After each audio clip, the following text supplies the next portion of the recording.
Баруун хүрээ буюу Шанхын хийд.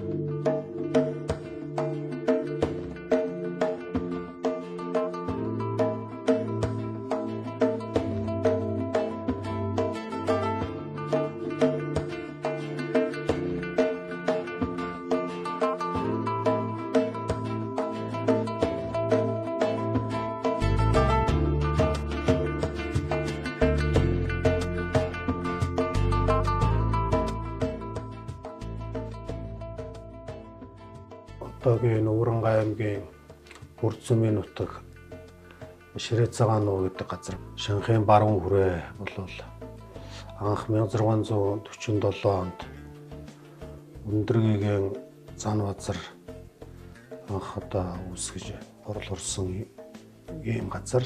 Манай хийд тухайн үед байгуулагдах болсон нөхцөл шалтгаан монголчуудын ер нэгдэл дотоод энэ нягтралыг бий болгох тэгээд оюунлаг сэтгэлгээний энэ боловсролыг түгээн дэлгэрүүлэх, хөгжүүлэх энэ зорилгын үндсэн дээр Монголын язгууртан сурвалжлалтангууд ард түмэн нэгдэж энэ бурхны яшныг бол судлахын зан үйлийг голчилж хөгжүүлж ингэж ирсэн.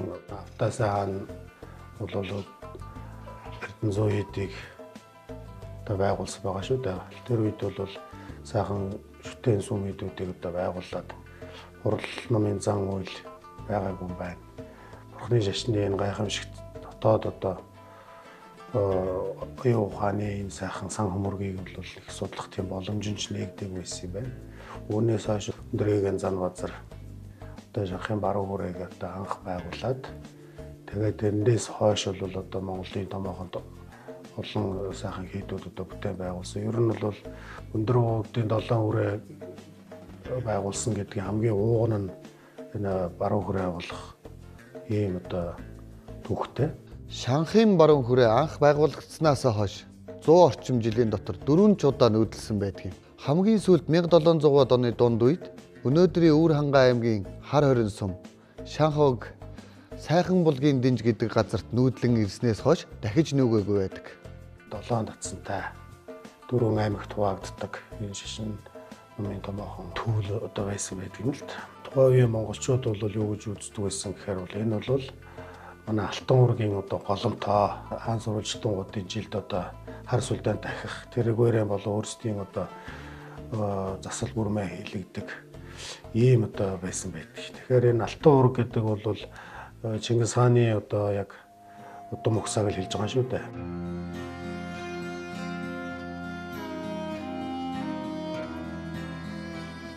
Шанхын хийдэд Өндөргийн зан базар Чингис хааны дотоод хар сүлд болон Монголын сурвалжит түүхэн үеийн бичиг баримтуудыг авсарган хадгалуулснаас гадна өөрийн анхлан голом түүсгэсэн хүрээ хийдэ сайн сахиж яваарай гэж шавь нартаа захиж үлдээжээ.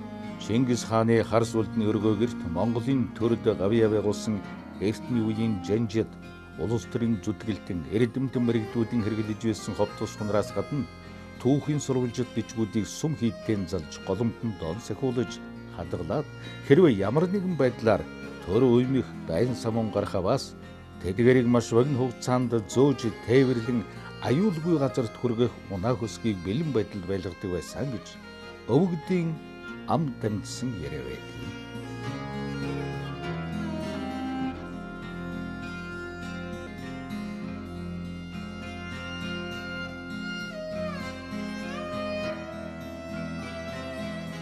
Өндөргийн зан базар баруун хүрээ хийдийн шашны эзнэр заларч олон жил бурхны шашин сүсэгтэн олны төлөө буян тусыг бүтээсээр насан өндөр болохоос өмнө Түшээд хан Ванжил дөржин хөвгөн Пунцэг равдан ноён лам хэмээн өргөмжлөн баруун хүрээний тэргүүнээр залжээ. Тэр цагаас эхлэн баруун талд үлдсэн хийдийн гол хэсгийг олны дотор баруун хүрээ хэмээн нэрлэх болсон юм. Энэ нь бас шанх уулын өвөр талд байрших болсноор шанхын хүрээ гэж хожим нэрлэгдэжээ.